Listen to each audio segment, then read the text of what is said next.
Assalamualaikum warahmatullahi wabarakatuh. Kami dari kelompok 4 akan mempresentasikan tentang materialitas dan resiko audit.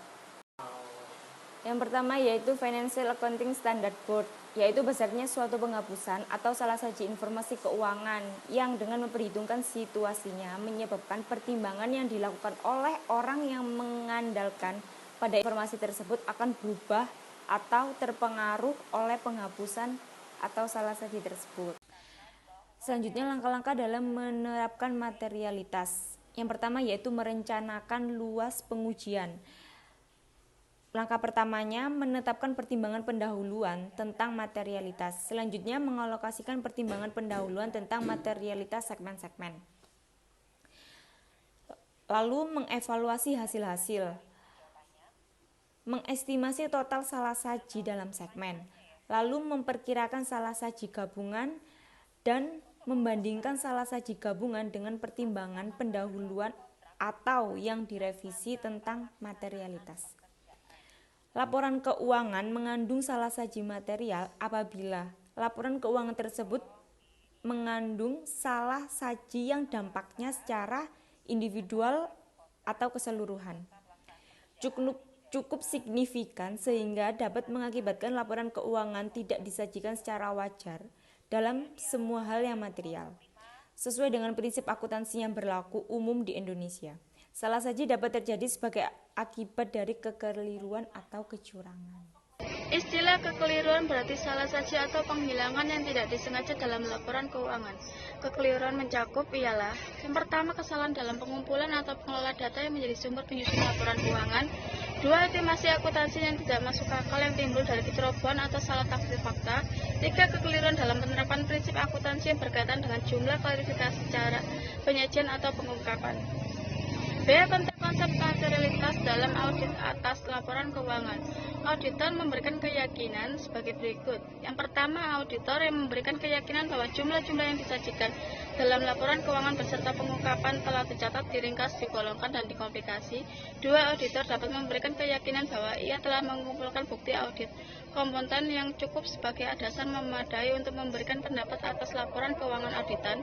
Tiga, auditor yang dapat memberikan keyakinan dalam bentuk pendapat atau memberikan informasi dalam hal terdapat perkecualian bahwa laporan keuangan sebagai keseluruhan disajikan secara wajar dan tidak terdapat salah saji material karena kekeliruan dan ketidakberesan. C. Menetapkan pertimbangan awal materialitas. SAS 107 atau AO 312 yaitu nilai kesalahan penyajian gabungan dalam laporan keuangan yang menurut auditor material atau ditetapkan pada awal penugasan audit. Berikut faktor yang mempengaruhi pertimbangan. 1. Materialitas lebih merupakan konsep yang relatif, bukannya absolut. 2. Sejumlah dasar pertimbangan diperlukan untuk mengevaluasi tingkat materialitas. 3. Faktor kualitatif pun mempengaruhi tingkat materialitas. Dalam perencanaan suatu audit, auditor harus menetapkan materialitas pada 1. Tingkat laporan keuangan karena pendapatan auditor atas kewajaran mencakup laporan keuangan sebagai keseluruhan. 2. Tingkat saldo akun karena auditor memverifikasi saldo akun dalam mencapai kesimpulan menyeluruh atas kewajaran laporan keuangan. Faktor yang harus dipertimbangkan dalam melakukan pertimbangan awal tentang materialitas pada setiap tingkat. A. Materialitas pada tingkat laporan keuangan. B. Materialitas pada tingkat saldo akun. C. Alokasi materialitas laporan keuangan ke akun. D. Alokasi pertimbangan pendahuluan tentang materialitas ke segmen-segmen. E. Estimasi salah saji dengan pertimbangan awal. Selanjutnya ada resiko audit. Resiko audit adalah resiko yang terjadi dalam hal auditor tanpa disadari tidak memodifikasi pendapatnya sebagaimana mestinya atas suatu laporan keuangan yang mengandung salah saji material. Semakin pasti auditor dalam menyatakan pendapatnya, semakin rendah resiko audit yang auditor bersedia untuk menanggungnya. Dan semakin pasti auditor dalam menyatakan pendapatnya, semakin rendah resiko audit yang auditor bersedia untuk menanggungnya. Selanjutnya ada resiko audit pada tingkat laporan keuangan dan tingkat saldo akun. Resiko audit seperti materialitas dibagi menjadi dua. Yang pertama ada risiko audit keseluruhan yang berkaitan dengan laporan keuangan sebagai keseluruhan. Yang kedua ada risiko audit individual yang berkaitan dengan setiap saldo akun individual yang dicantumkan dalam laporan keuangan. Lalu ada model resiko audit dengan rumus PDR atau Plan Detection Risk, yaitu resiko penemuan yang direncanakan sama dengan AAR dibagi IR kalikan CR, di mana AAR adalah Acceptable Audit Risk, yaitu resiko audit yang dapat diterima, dibagi dengan IR atau Inherent Risk, yang resiko bawaan, dikalikan CR atau Control Risk, yaitu resiko pengendalian. Nah, di sini IR dikalikan CR terlebih dahulu, lalu AAR dibagi dengan hasil IR kalikan CR.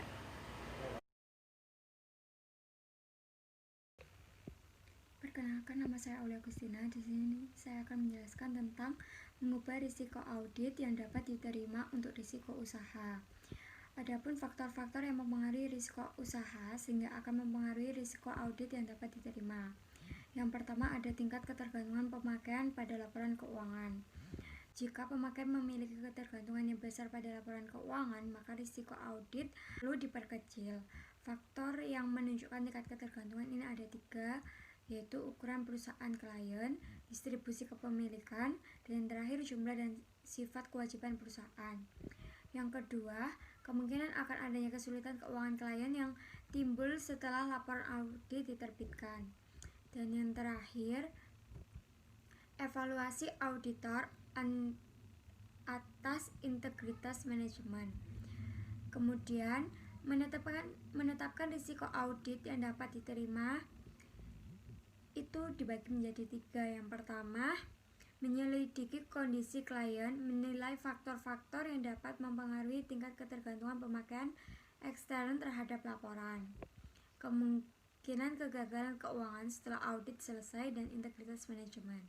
Yang kedua, auditor menetapkan tingkat risiko sementara yang bersifat subjektif bahwa laporan keuangan berisi salah saji material setelah audit selesai. Dan yang terakhir, kemungkinan memperoleh informasi tambahan mengenai klien dan modifikasi AAR. Resiko bawaan. Model resiko audit mengandung resiko bawaan, berarti auditor harus memprediksi di manakah salah saji yang paling mungkin terjadi dan di mana yang kemungkinannya paling kecil. Resiko bawaan dapat relatif rendah pada kasus tertentu dan cukup tinggi pada kasus lain. Faktor yang harus ditelaah dalam menetapkan resiko bawaan. Yang pertama, ada sifat bidang usaha klien. Yang kedua, ada hubungan istimewa. Yang ketiga, ada integritas manajemen. Yang keempat, ada transaksi tidak rutin. Yang kelima, ada motivasi klien. Yang keenam, ada pertimbangan yang diperlukan untuk mencatat. Yang ketujuh, ada hasil audit sebelumnya saldo akun dan transaksi secara benar. Yang kedelapan, penugasan pertama atau penugasan ulang. Yang kesembilan, ada kerentanan terhadap kecurangan, dan yang terakhir adalah unsur-unsur populasi. Pertimbangan materialitas dan risiko lainnya. Ada beberapa risiko dalam audit untuk segmen. Yang pertama adalah risiko pengendalian atau CR dan risiko bawaan atau IR. Diterapkan secara spesifik untuk tiap siklus, akun, dan tujuan audit sehingga cenderung berbeda. Risiko pengendalian berbeda untuk tiap akun tergantung efektivitas pengendaliannya. Yang kedua ada AAR, diterapkan auditor untuk keseluruhan audit, konstan untuk tiap siklus dan akun utama. Kemudian yang kedua ada keterbatasan pengukuran. Sulit mengukur komponen-komponen dalam model sehingga auditor biasanya menggunakan ukuran kasar yang subjektif atau tingkatannya rendah, sedang, dan tinggi. Kemudian sulit untuk mengukur jumlah bahan bukti yang diinginkan suatu resiko penemuan yang telah ditetapkan. Nah, PDR dapat diturunkan dengan mengkombinasikan beberapa prosedur audit dengan jenis bahan bukti yang berbeda untuk tujuan audit yang berbeda. Tidak ada metode pengukuran yang akurat untuk menentukan pengukuran kuantitatif yang tepat mengenai kombinasi bahan bukti, tetapi secara subjektif untuk mengevaluasi kecukupan bahan bukti untuk memenuhi PDR butuh pertimbangan yang profesional. Kertas kerja perencanaan bahan bukti pengujian terinci atas saldo, di mana menghubungkan pertimbangan yang mempengaruhi bahan bukti dengan bahan bukti yang tepat untuk dapat dikumpulkan. Kemudian, kertas kerja perencanaan bahan bukti menunjukkan bahwa faktor-faktor lain harus dipertimbangkan sebelum membuat keputusan bahan bukti aktiva. Selanjutnya yaitu mengevaluasi hasil. Model resiko audit untuk mengevaluasi hasil sesuai dengan SAS nomor 47.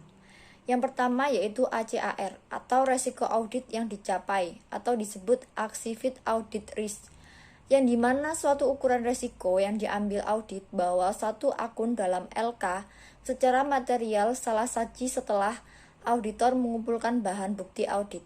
Selanjutnya yaitu IR, resiko bawaan atau Inherent Risk, yaitu resiko bawaan yang telah direvisi dalam suatu audit.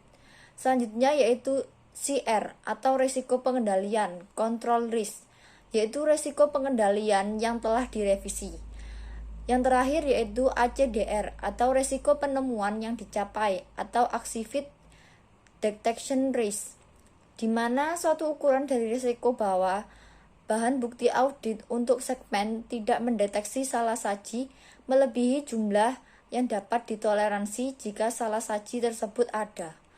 Auditor dapat mengurangi penemuan yang dicapai hanya dengan mengumpulkan bahan bukti saja. Risiko dan bahan baku.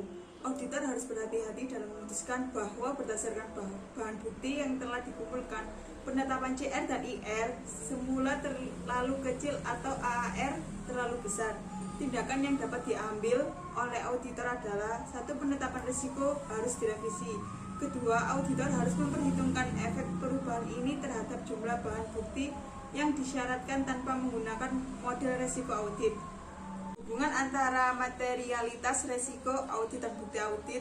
Kemungkinan hubungan antara materialitas bukti audit dan risiko audit ada dua, yaitu jika auditor mempertahankan risiko audit konstan dan tingkat materialitas dikurangi, auditor harus menambah jumlah bukti audit yang dikumpulkan. Yang kedua, jika auditor mempertahankan tingkat materialitas konstan dan mengurangi jumlah bukti audit yang dikumpulkan, risiko audit menjadi meningkat. Kemudian, jika auditor menginginkan untuk mengurangi risiko audit, auditor dapat menempuh salah satu dari tiga cara berikut, yaitu menambah tingkat materialitas, sementara itu mempertahankan jumlah bukti audit yang dikumpulkan. Kedua, menambah jumlah bukti audit yang dikumpulkan, sementara itu tingkat materialitas tetap dipertahankan. Sedikit jumlah bukti audit yang dikumpulkan dan tingkat materialitas secara bersama-sama. Sekian, terima kasih presentasi dari kelompok kami. Wassalamualaikum warahmatullahi wabarakatuh.